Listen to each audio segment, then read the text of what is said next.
வேண்ட ஒரு சாமியும் இல்ல விரும்பி வந்தே உங்கள பொன்ன விட யாரும் இங்கே உருப்படியா சோழல நல்ல வாட்டமுள்ள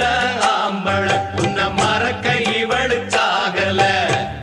வாரி கட்டி தோளில் அணைச்சு வச்சுக்குங்க வேற கேட்கல மாறி நீங்க போனீங்கன்னா மனசு இப்ப ஆறல தொட்டடங்க கூடாதா என்ன சூடி கொண்டா ஆகாதா பட்டு துணி மேலாக்கு அத தொட்ட இழுக்க கூடாதா உள்ளதையெல்லாம் சொல்லி முடிச்சேன் நல்ல முடிவு சொல்லுங்க மச்சான் இன்னமும் சொல்லணுமா என்ன